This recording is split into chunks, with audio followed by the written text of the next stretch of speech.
Hi, I'm Ari Redbord. Welcome to TRM Talks. TRM Talks is brought to you by TRM Labs, the leading provider of blockchain intelligence and anti-money laundering software. We have a very special TRM Talks today. I am joined by friend and now acting director of the National Cryptocurrency Enforcement Team of the United States Department of Justice, Claudia Quiroz. And Claudia, thank you so much for joining me today. I've been wanting to do this for a while, and so glad that we finally made it happen. Thank you so much for having me, Ari. Fantastic. Look, really excited to kind of delve into the new role, sort of what's going on with NCET today, but would really love to hear about your journey into the space, right? This is not brand new role career-wise, right? You've been working these cases for some time. Would love to kind of hear a little bit about how you got interested in the crypto space and really kind of some of the work that you've done. Yeah, so by way of background, I have been a federal prosecutor for almost 9 years.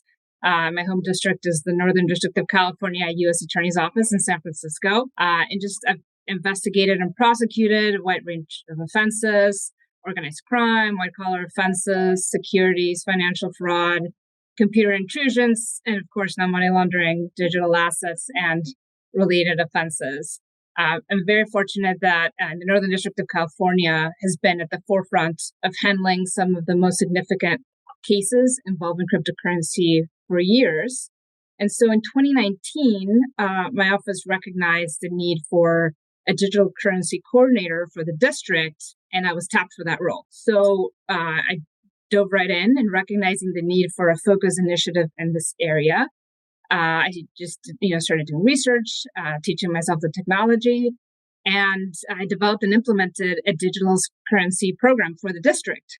And so as part of this program, I created and launched a cryptocurrency task force, set up training programs for my colleagues, prosecutors in the office, and local law enforcement agents, provided resources to support them in their investigations and prosecutions. And worked very closely with law enforcement to identify trends in criminal activity involving cryptocurrency and digital assets, and to streamline criminal referrals for investigation and prosecution. Then the NCET was launched, and in February 2022, I joined the team. I was one of the first group of members to join the team. And then in September of last year, along with my colleagues Alden Pelker and Kevin Mosley, became one of the 3 deputy directors for the team.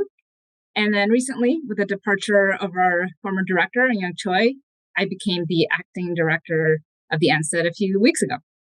Fantastic. Yeah, no, thank you so much for that. And, I'm a little biased here, but as a former AUSA, I love when the great work begins in the field, as they say, and sort of makes its way to the department in terms of really professionalizing that function. It sounds like that's very much what happened here. Folks like you in the field were doing this awesome work.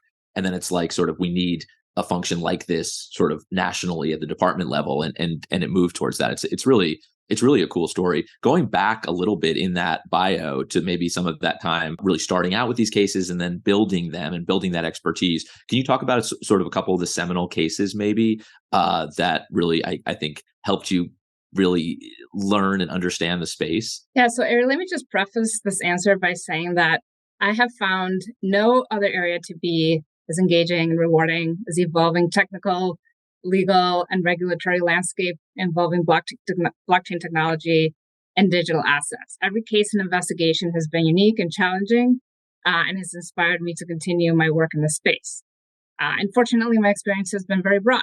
My investigations have involved mixers, tumblers, exchanges, money laundering using crypto and digital assets, fraud, cybercrime, darknet markets, seizure and forfeiture of digital assets, ICOs, tax fraud, securities fraud, stable coins, nested exchanges, and licensed money services businesses, you name it. So I'm very fortunate that that is maybe the most comprehensive laundry list I've heard in a while about crypto-related crime and sort of obfuscation techniques. But go on. Yeah. So so some of the cases that have from which I've learned the most and have been very rewarding. So in 2020. I handled the investigation that led to the seizure of almost 70,000 Bitcoin stolen from Silk Road in 2012. And I also worked on that forfeiture litigation following that. And also last year, I was involved in the takedown of Russian darknet market Hydra. And I've also had numerous investigations involving exploits in the DeFi space, from which I've learned a lot.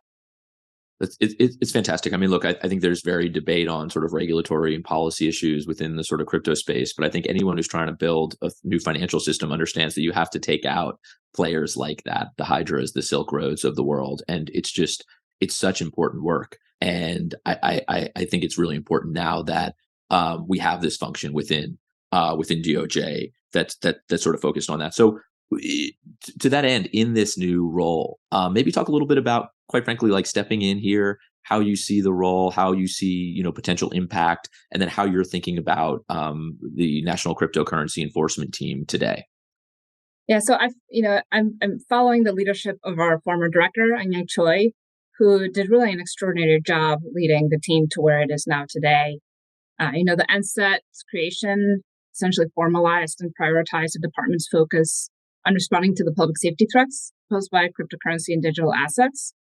And also just a little bit more background on the NCET. So the primary objectives of the team are, one, to pursue and support cryptocurrency and digital asset criminal investigations and prosecutions, particularly crimes involving or crimes committed by cryptocurrency exchanges, mixers, tumblers, and other infrastructure actors. The team also provides strategic and expert advice to the field on cryptocurrency cases. We conduct training for law enforcement and prosecutors to build capacity and expertise on cryptocurrency issues. We also serve as a liaison between the Department of Justice and its domestic and international law enforcement, regulatory, and private sector partners. The NCET has worked to build a cadre of cryptocurrency experts across the United States Attorney's offices as well. And we serve as a source of expertise, coordination, and training, for a growing group of prosecutors across the country. While still in its infancy, the NCET has proven very efficient and effective.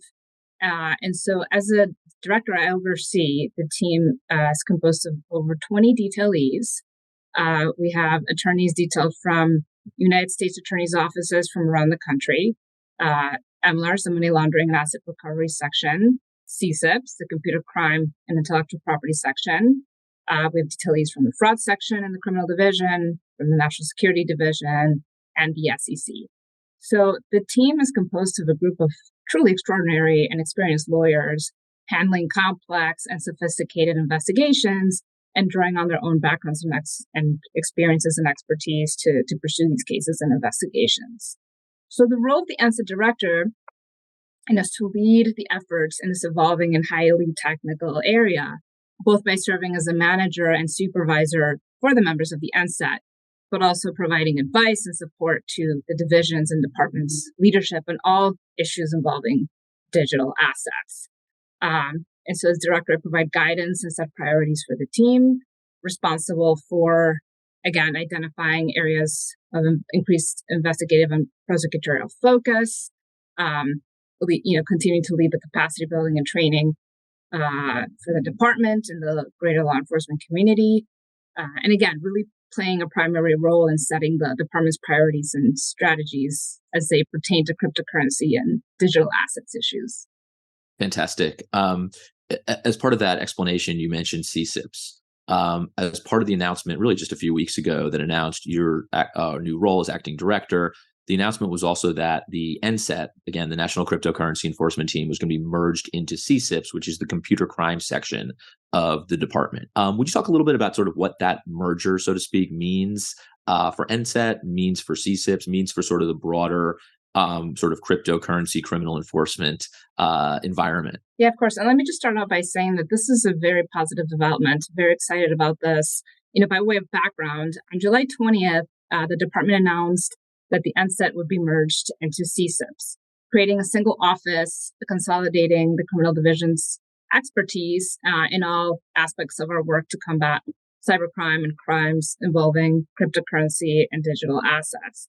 So essentially, the NCET is now a team within CSIPs, transitioning its functions, including participation in litigation, policy outreach, training, and even the Digital Asset Coordinator Network within the CSIP's umbrella. Within CSIPs, the NCET is going to continue its mission and its collaboration with U.S. attorneys' offices around the country, which is a critical component of the team. It's going to continue its collaboration with MLARS, with fraud, with NSD, and other sections and agencies. We're going to continue to investigate and, where appropriate, prosecute criminal offenses involving the abuse of cryptocurrency in partnership with U.S. attorneys' offices. And along with that, continue its robust detail program, across the country, with prosecutors across the country, and supporting U.S. attorneys' offices and other parts of the department on policy outreach, training, and expertise, and supporting all types of criminal investigation and litigation involving digital assets. NCET has built an outstanding group and culture in a short period of time, and we are very excited to have found a home within CSIPs, which is also an extraordinary section and very important in the department in leading cyber-related prosecutions and investigations. Yeah, I very much share that view. I mean, I saw it as really a statement by the department that says, hey, look, there's no crypto crime, right? Cryptocurrencies are going to be used in the commission of all kinds of different offenses. And while it was really important at one point to have a unit outside of everything else, it's really now part of sort of a much broader effort, it seems like, across the department. Look, I mean, if actors are now engaging in the digital battlefield, then so does every prosecutor, right, across the department. And it seems very much a recognition of like just that move to that digital space. So staying there for a second, I think one thing that I often explain, so I'd love to have like expertise on here, is the way sort of the Department of Justice in Washington, D.C., so to speak, engages with U.S. attorneys' offices across the country. As a AUSA, I was constantly having conversations with the National Security Division, NSD, as you said, CSIPs, MLARS, having, again, like utilizing and leveraging that expertise. How is that happening today in the crypto space? And how is the NCET, how does the NCET sort of allow for that? Yeah, so we are a resource to the field, but we also partner up with prosecutors around the country on a variety of investigations. We have, I mentioned, the Digital Asset Coordinator Network, which is a network of over 150 designated federal prosecutors from U.S. attorneys' offices and across the department's litigating components to be their, like, the digital currency experts for their component or district. You touched upon something that's very important, which is, in your experience in working with the U.S. attorney's offices and different components, this is, it's the NCET relies on these partnerships, and this is how we're able to have greater outreach. For instance, and we want to continue having detailees from U.S. attorneys' offices join the team. We've grown significantly since the team started, and we've really expanded our expertise and our outreach. And so we want to continue that. From my personal experience, for instance, my U.S. Attorney's Office in the Northern District of California, the leadership in this office has been very supportive of the NCET and of my participation in the team. Both our current U.S. Attorney, Izzy Ramsey, and former U.S. Attorney, Stephanie Hines, both recognize the priority and need in this area. And so I encourage other U.S. Attorney's offices to support in this effort, and to continue our partnerships with prosecutors across the country as we move into this, increased prosecutions and investigations in the digital asset space. Yeah, just as a quick example, I was very closely watching the Bitfinex case, and the defendants pled last week, and you see Jessica Peck from the NCET, Chris Brown from the NCET, right, Alden Pelker from the NCET, really sort of, this is not just a consultative role, right? These are prosecutors who are in the field and also as part of the larger DOJ effort who are prosecuting these cases. I am not going to keep you much longer because you are very busy. But let me ask you this. I always like to kind of bust out the crystal ball a little bit. What are sort of the emerging trends you saw? I mean, you really went through in a really thorough way kind of the issues that you're seeing out there, from obfuscation techniques to darknet markets to potential national security threats. But what's next, or sort of what are you most focused on today, or ensuring that the NCET is really thinking about? So in terms of what next, I can tell you what we have seen continue. So just to give you a couple examples, pig butchering or crypto confidence scams, they continue to be a huge problem. right? I anticipate that those investigations will continue.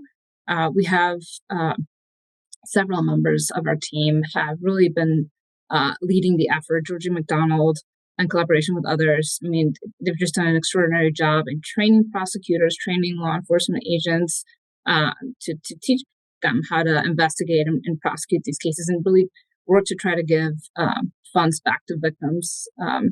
So we unfortunately we anticipate that that's going to continue, and it is a huge problem. Same with exploits, right? We continue to see huge losses. There's been statistics. Is it going up? Is it going down? We still see a lot of exploits happening, and a lot of losses to a lot of victims. Really, really helpful and interesting. Did you just? I think you put them in those two buckets, right? We just released a report that said we saw about 9.4 billion last year in sort of fraud and crypto scams, pig butchering a large percentage of that, working very closely today with Secret Service and FBI and HSI and IRSCI on those kinds of cases. But then there's this other bucket, right, where DOJ now has its cyber section within NSD to focus on sort of those existential threats, these attacks by North Korea, terrorist financing, the real national security threats. And it's exciting to see the department engaged in all of those different areas. Really amazing. I think there's so much work to be done, and grateful to have you leading the effort, to have you on TRM Talks. And I really hope you promise to come back and talk about sort of the work in the next, few months. Thank you so much, Ari. It's a pleasure. Awesome. Claudia, thank you so much for being on.